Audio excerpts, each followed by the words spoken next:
This is a warning to all living mortals that on the 13th of December, Moose will release 13 of the most terrifying interviews of horror unto the world.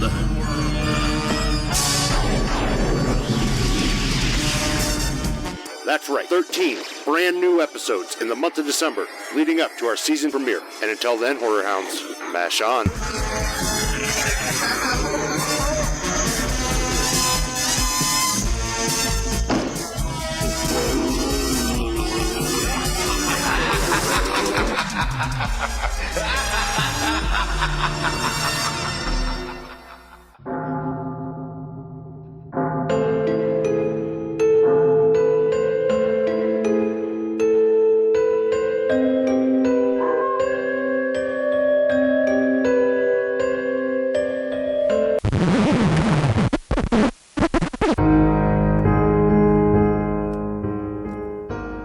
On the 9th day of Christmas, Moose brings to me Les Nolan with the anthology Springsville. Welcome, Horror Hounds, to another all-new Moose's Monster Mash. I'm your host, Moose, and this is another installment of Moose's 13 Horror-Fying Days of Christmas.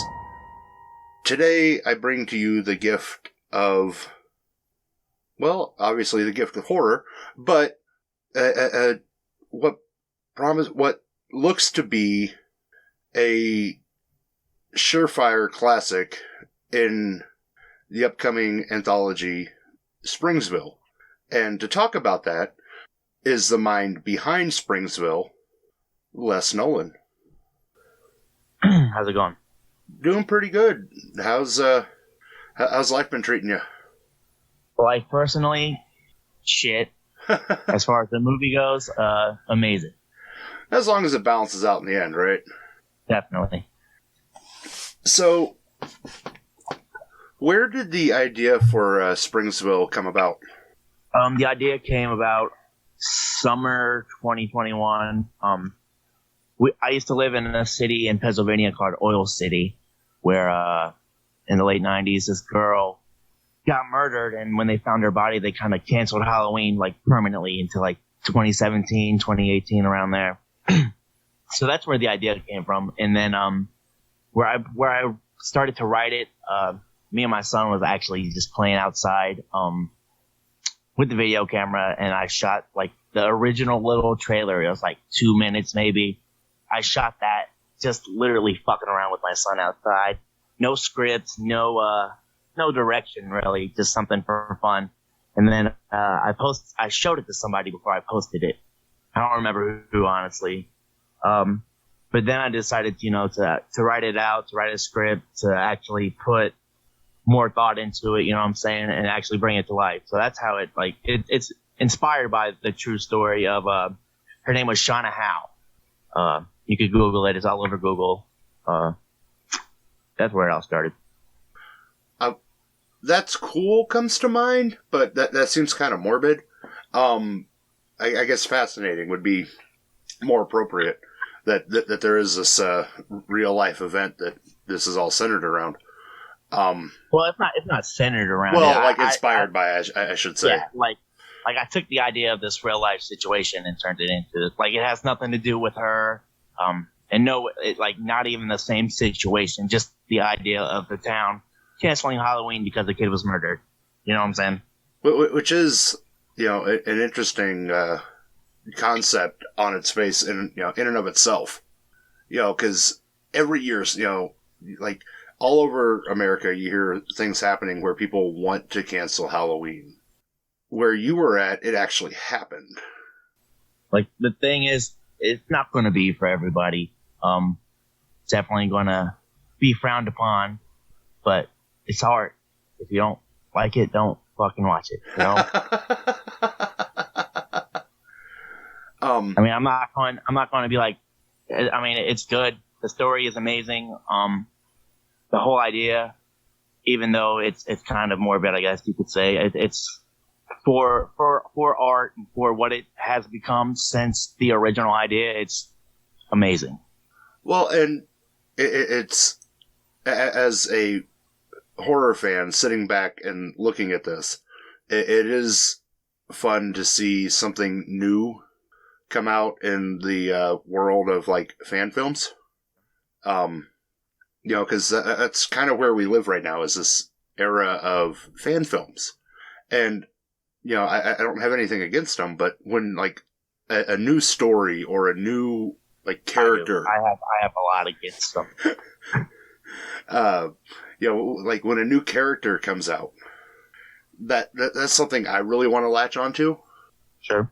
Because it's a story you don't know. Like, the story of Jason, the story of, all the main guys. Here you have your presumably killer watching the trailer, who looks like an Undertaker, kind of, gnarly. Yeah.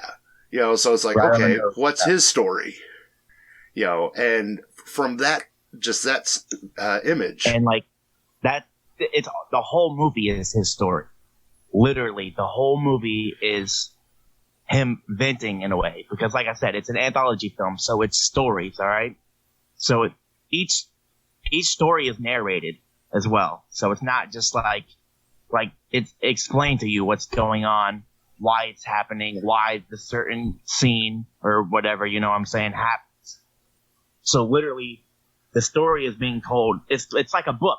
That's how I explain it to people. Each scene, you've watched other anthology films, right? Yeah. Each scene is like a chapter. You know what I'm saying? Like the movie starts off with a novelist starting his novel. Each scene is a chapter of his novel. Cool. With that being said, it was long. It was extremely long. So I had to do a lot of cutting, which sucked because I love every scene, every idea that I came up with. Like I wrote probably 100 different chapters for this thing. You know what I'm saying? Obviously, I can't have a movie I could, but it would just be the insane. super anthology. So I just took my favorite ones and I kind of copied, I cut and pasted, and then wrote around them. You know what I'm saying? Like I said, it's all going to be like narrated from a narrator. So everything is going to be like explained to you as it's happening. Oh, hell yeah. So, final project, how many stories is it going to be? I can tell you, hold on. I'm actually have it right here on DaVinci Resolve because I was just editing sound. Without the narration right now, there's going to be 12. Ooh. Each chapter is about 10 to 20 minutes, but I'm going to cut it down because that's still a lot. Like, you know what I'm saying? Because there's going to be extra stuff in it. Yeah. Can you still hear me? Yeah. Okay. I accidentally exited off this app, but I'm gonna try to stay around like 120 maybe for the time. Did you originally set out to make it an anthology, or was it going to be No, not at all. Like it was originally titled Sam Hain until we got distribution, and then I decided to change a lot. Some of the scenes are the same from when it was Sam Hain, but a lot of the original Sam Hain script was a lot more based on the real life incident that happened. So when I changed it, I decided to change just like the whole sculpture of the whole script, really. So aside from like time wise, what kind of issues do you run into? Well, did you find as a filmmaker running into creating a anthology series? Not a lot of issues, honestly. I think it's better than it could have been with the original script. Way better, in my opinion. Just gives you more room to play around, dude. Like you could literally just come up with something at any time, shoot it, film it, write it into where it makes sense. You know what I'm saying? Oh yeah. And I do that a lot. Like ask anybody that's been on set with me. We will come up with 30 minutes of extra shit while we're filming. Well, it gives you plenty of room to, So we'll take like a 15-page script of a chapter and just turn it into fucking half an hour. You know what I'm saying? Damn. Yeah, it's a lot long nights. What got you into filmmaking to begin with? I've always been super into films. I love horror films, but not really my favorite. Like, my favorite filmmakers are Kevin Smith and John Hughes. But horror just always intrigued me, you know? Well, I think you have a little bit big. It's a much bigger sandbox to play in when you get to horror. Yeah, I agree. You know, you have fun. It's definitely fun. I say you get to have more fun with it, and you're not necessarily bound to conventional rules. No rules. The only rule, I tell everybody this. The only rule that I've had with writing the script is that everybody dies. Spoiler alert. Oh, it just means there's no one to root for. I love it. Now, did you go practical effects or like CGI? A little of both. Just because before I got into film, I was doing music, so I would do music videos. That's a lot of effects and shit, you know. So I was always kind of been into the visual effects, so I definitely wanted to play around with that. But for the most part, I tried to keep it all on set shit. In that same vein, as a fan of movies, do you prefer, like, when you're watching a movie, do you prefer practical over CGI, or are you one of those who just doesn't have a preference as long as it looks good? As long as it looks good, even if it doesn't look good, sometimes it's just funny, you know? Like Sharknado, shitty effects I've ever seen, but it's fucking it's so bad that it's good, you know? And like, I never really even noticed. Like, once you become an editor, once you study this shit for so long, you will notice every fuck up in a movie. Every time, every cut, every time the color correction changes, every little fucking thing you'll notice. Couldn't do it. Video editing is not for me. I love it, dude. It's honestly my favorite part. It's a bitch. It's a bitch for sure, but it really brings everything to life. Well, I'd say it's definitely the integral part, because it's where, you know, you get your flow and all that. I personally don't think I have the patience for it. No, it could be a bitch. But I learned just in the past few years, so a lot of studying, a lot of YouTube tutorials. But I wanted to be sure and learn myself, because I don't want to rely on anybody else for something like that. You know, like, I know what I want. I know what I'm looking for. So I'm going to figure out how to get what I want. I'm going to figure out how to get it to look how I want. You know what I'm saying? Yeah. You know, it is interesting, the world that we live in, where you can literally find a YouTube tutorial on anything these days. Yeah. And really, once you like understand the software, you can do anything. So really, it's just a matter of getting past that initial hurdle of that like timid. This is bigger than I think. I think the problem is there's a lot of gadgets. There's a lot of shit when you go into the software, right? Like, if you go into DaVinci Resolve, there's fucking knobs, there's fucking color wheels, there's everything. So it looks intimidating, but once you, like, it's super easy. And once you know what you're looking for, then it's golden.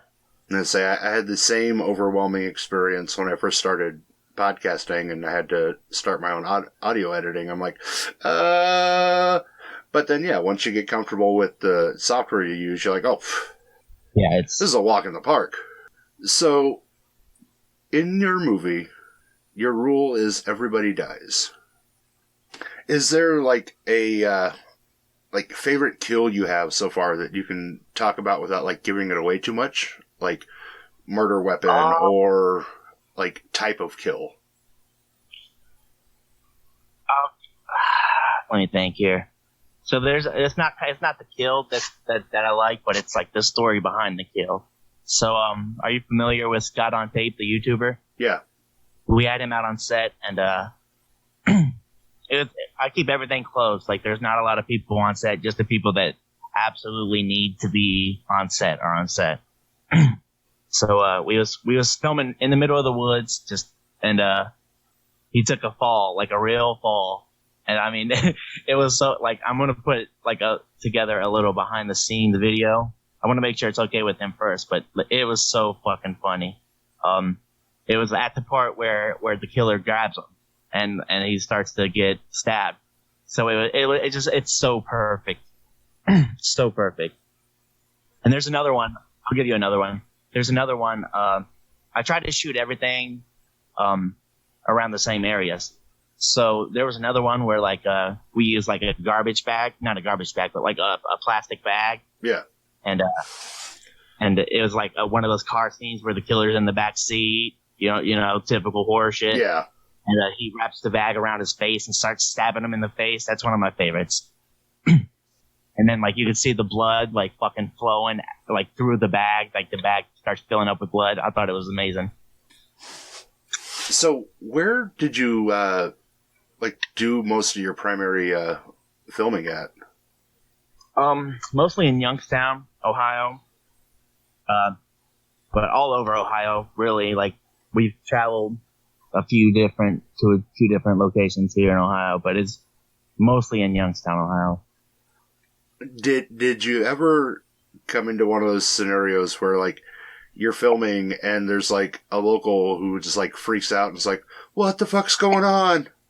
No, actually. There was this one time because we didn't, at first I wasn't getting permits to film at this park. I mean, I've never had anybody tell me not to film at the park, but there was kids and shit. And then we had the guy that was playing the killer in outfit, just walking around the fucking park waiting to start filming. And then, a police officer pulled up literally right next to us. I thought we was going to get in some trouble or they was going to say something, but they didn't say shit. But no, I've never really had anybody say anything about. I try to keep an extra camera running the whole time just because I bullshit a lot with everybody on set. I'm just constantly just bullshitting with everybody. So there's a lot of funny behind the scenes moments and shit. How long did you guys shoot for? We had people travel from other states, and we had people not travel from other states they were supposed to, but didn't show up. So it was basically throughout the whole summer, just different days. We didn't really shoot consecutive, you know what I'm saying? Yeah. Every day. It was just whenever the actors could get out here, and then we would get permits to go to the parks and shoot, or we would just figure it out, you know? So we had this anthology about this grim Undertaker-looking character. Does he have a weapon of choice? Yes. Jason has his machete, etc. I'm trying to remember the name of it because I completely forget what it's called. I just call it the fucking killy thing when we're on set. It's like a meat cleaver. That's what it's called. I like the killy thing. I like the killy thing too, but it's honestly only because I can never remember what the fuck the thing is called. But he uses a meat cleaver. Nice. What else has he used? He used the gun, and then he used the meat cleaver afterwards, so that I don't count the gun part as a.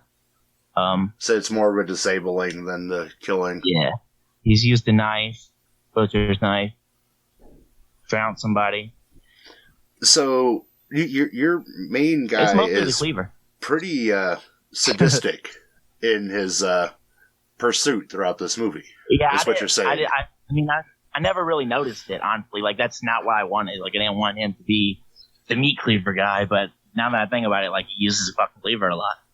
It is easy to conceal. Yeah. Oh, an axe. He used an axe one time.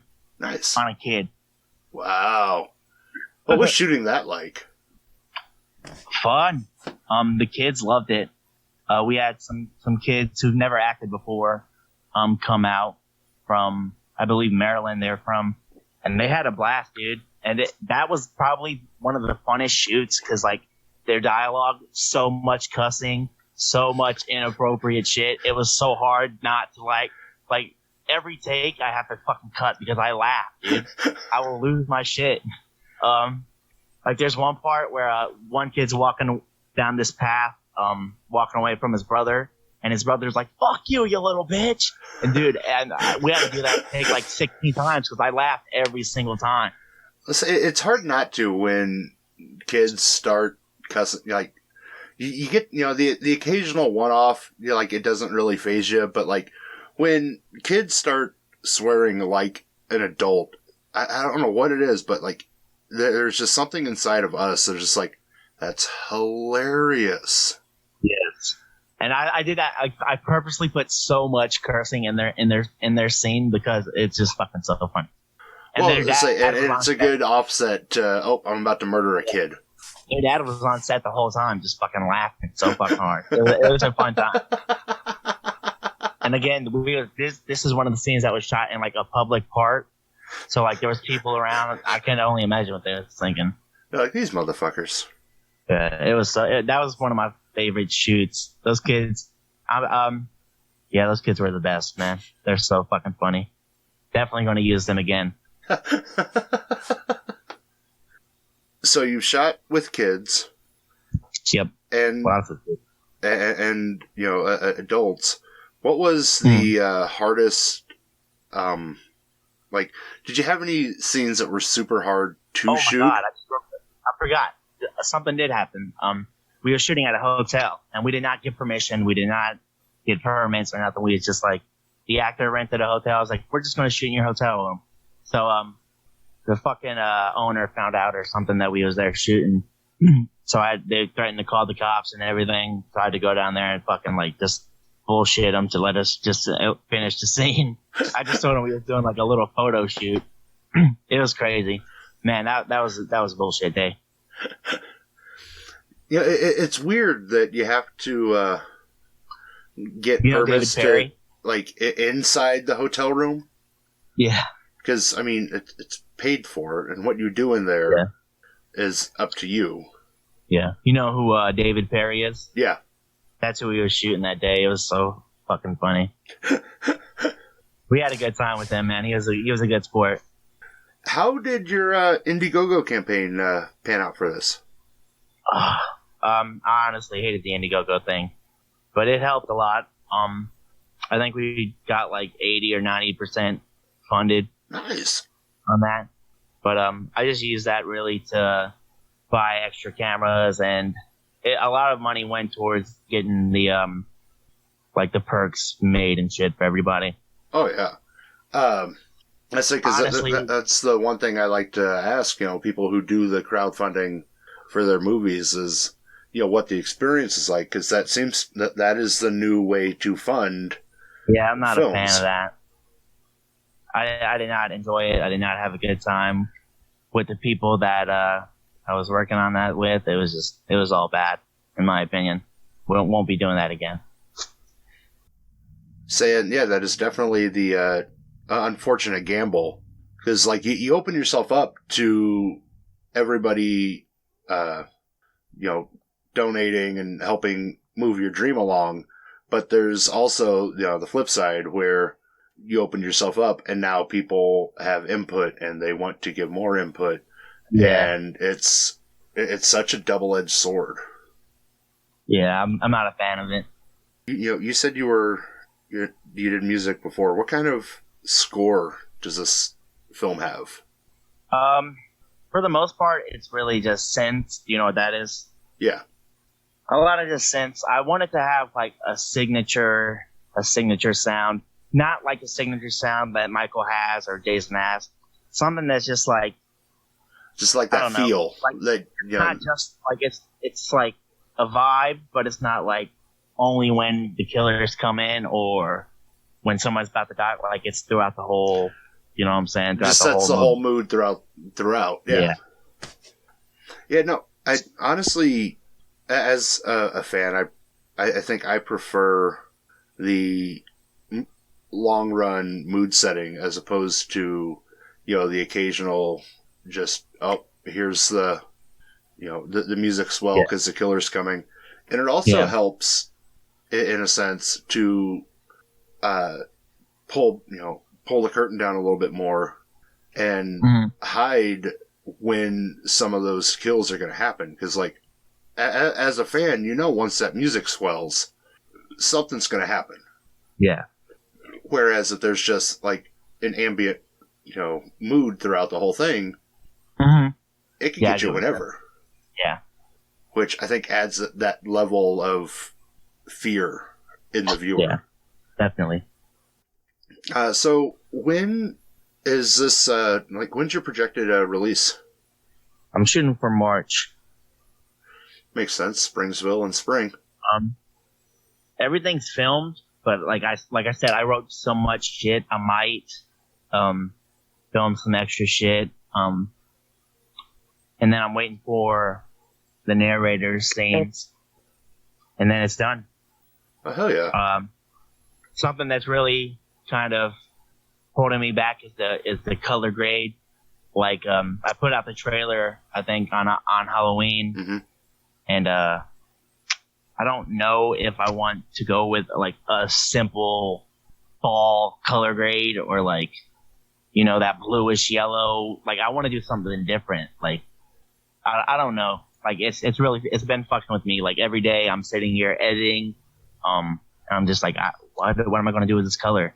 Like, that's like something that's been really big. I don't know, just like the look of it is important to me, Well, see, in watching the trailer, like, if it had a little bit more of a grainy feel, I think it'd really lock onto that almost like grunge killer feel.